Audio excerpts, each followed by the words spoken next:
જય મહાદેવ. નાગ પાંચમની કથા. પહેલાના સમયની વાત છે. એક શેઠાણીને 7 પુત્રો હતા. સૌથી નાના પુત્રની પત્ની શ્રેષ્ઠ ચરિત્રની વિદુષી અને સુશીલ હતી, પરંતુ તેને ભાઈ નહોતો. એક દિવસે મોટી વહુએ ઘર લીંપવા માટે પીળી માટી લાવવા માટે બધી વહુઓને પોતાની સાથે ચાલવાનું કહ્યું. બધી વહુઓ પાવડો અને કોદાળી લઈને માટી ખોદવા લાગી. ત્યાં જ એકદમ એક સાંપ નીકળ્યો, જેને મોટી વહુ મારવા માંડી. નાની વહુ ઝડપથી તેની પાસે આવીને બોલી, તેને ન મારતા, તે તો નિર્દોષ છે. આથી મોટી વહુએ તેને ન માર્યો. નાગ પણ બાજુ પર ખસી ગયો. નાની વહુએ સાંપને કહ્યું કે અમે હમણાં જ પાછા ફરી રહ્યા છે, તમે અહીંથી જશો નહીં. આટલું કહીને તે બધા સાથે ચાલી નીકળી. અને પછી તો તે ઘરના કામકાજમાં સાંપને આપેલું વચન પણ ભૂલી ગઈ. તેને જ્યારે બીજા દિવસે વાત યાદ આવી તો તે બધાને લઈને ત્યાં પહોંચી અને સાંપને ત્યાં જ બેસેલો જોઈને બોલી, સાંપ ભાઈ પ્રણામ. સાંપ બોલ્યો, તે મને ભાઈ કહ્યું છે, તેથી જવા દઉં છું, નહીં તો ખોટી વાત કરવા માટે હું તને હમણાં જ ડંખ મારી દેતો. તે બોલી, ભાઈ મારી ભૂલ થઈ ગઈ, મને માફ કરી દો.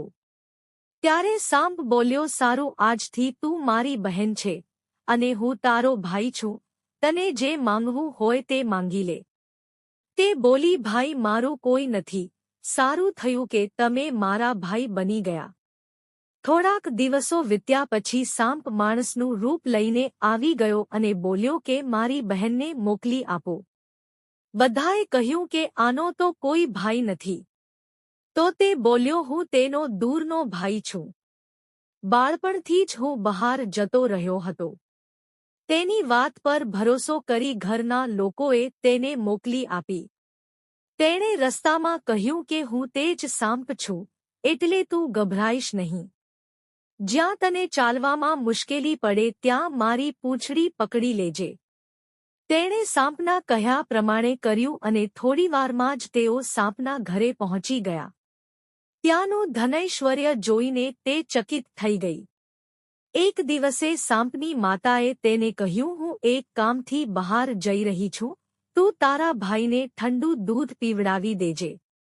તેને આ વાતનો ખ્યાલ ન રહ્યો અને તેણે ગરમ દૂધ પીવડાવી દીધું, જેનાથી સાંપનું મોં બળી ગયું. સાંપની માતાને ગુસ્સો આવ્યો, પણ સાંપે તેમણે ચૂપ રહેવાનું કહ્યું. પછી તેને બહુ બધું સોનું, ચાંદી, હીરા ઝવેરાત આપીને સાસરીએ વળાવવામાં આવી. આટલું ધન જોઈને મોટી વહુને ઈર્ષા આવી. તે બોલી, ભાઈ તો ખૂબ ધનવાન છે, તારે તો બીજું વધુ ધન લેવું જોઈએ. સાંપે આ સાંભળ્યું તો તેને વધુ ધન લાવી આપ્યું. આ જોઈને તે ફરી બોલી, આ કચરો કાઢવાની સાવરણી પણ સોનાની હોવી જોઈએ. ત્યારે સાંપે સાવરણી પણ સોનાની લાવી આપી. સાંપે નાની વહુને હીરા મોતીનો અદ્ભુત હાર આપ્યો હતો. તે હારની પ્રશંસા તે દેશની રાણીએ સાંભળી અને તે રાજાને બોલી, શેઠની નાની વહુનો હાર અહીં આવી જવો જોઈએ. રાજાએ મંત્રીને હુકમ કર્યો કે શેઠની ઘેરથી હાર લાવીને જલ્દી હાજર થાવ. મંત્રીએ શેઠને કહ્યું કે મહારાણી નાની વહુનો હાર પહેરશે, તેથી તમે તે હાર લઈને મને આપો. શેઠજીએ ગભરાઈને તે હાર નાની વહુ પાસેથી લઈને આપી દીધો. નાની વહુને આ સારું ન લાગ્યું. તેને પોતાના ભાઈને યાદ કર્યો અને તે સાંપ તરત જ આવી ગયો. નાની વહુએ પ્રાર્થના કરી કે ભાઈ, રાણીએ મારો હાર છીનવી લીધો છે, તમે કાંઈ એવું કરો કે જ્યારે રાણી ગળામાં તે હાર પહેરે ત્યારે તે સાંપ બની જાય અને જ્યારે હું પહેરું ત્યારે તે પાછો હીરાનો હાર બની જાય. સાંપે તેવું જ કર્યું. જેવો રાણીએ હાર પહેર્યો કે તરત જ તે સાપ બની ગયો. આ જોઈને રાણીએ ચીસ પાડી અને રડવા માંડી. રાજાએ શેઠાણી પાસે સમાચાર મોકલ્યા કે નાની વહુને તરત જ મોકલો. શેઠજી ગભરાઈ ગયા કે રાજા ન જાણે શું કરશે.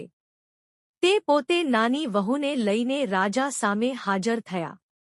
રાજાએ નાની વહુને પૂછ્યું, તે શું જાદુ કર્યો છે? હું તને દંડ આપીશ. નાની વહુ બોલી, રાજાજી ધૃષ્ટતા માફ કરજો. આ હાર એવો છે કે મારા ગળામાં રહે ત્યાં સુધી હીરામોતીનો રહે છે અને બીજાના ગળામાં જાય ત્યારે સાંપ બની જાય છે.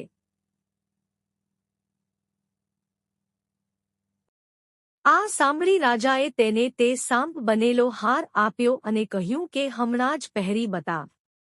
જેવો નાની વહુએ હારને ગળામાં નાખ્યો કે તરત જ તે સાંપમાંથી પાછો હીરામોતીનો હાર બની ગયો. આ જોઈને રાજા ઘણા ખુશ થયા. તેમને તે હાર તેને પાછો આપી દીધો, ઉપરાંત ઘણી સોનામહોરો પણ આપી.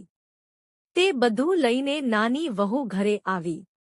મોટી વહુએ ઈર્ષામાં આવીને નાની વહુના પતિના કાન ભંભેર્યા અને પૂછો કે આ આટલું ધન ક્યાંથી લાવે છે?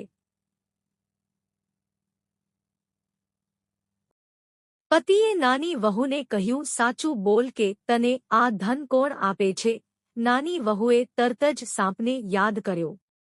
સાંપ તરત જ પ્રગટ થયો અને ગુસ્સામાં બોલ્યો, જે મારી ધર્મ બહેનના ચરિત્ર પર શંકા કરશે તેને હું ખાઈ જઈશ. નાની વહુનો પતિ ખુશ થઈ ગયો. તેને સાંપ ભાઈનો સત્કાર કર્યો. તે દિવસથી નાગપંચમીનો તહેવાર મનાવવામાં આવે છે અને સ્ત્રીઓ સાંપને પોતાનો ભાઈ માનીને તેની પૂજા કરે છે. જો તમને નાગપંચમીની સાંભળવી ગમી હોય તો વિડીયોને લાઇક કરો અને ચેનલને સબસ્ક્રાઇબ કરો. અને કોમેન્ટમાં જય નાગદેવ લખો. જય મહાદેવ.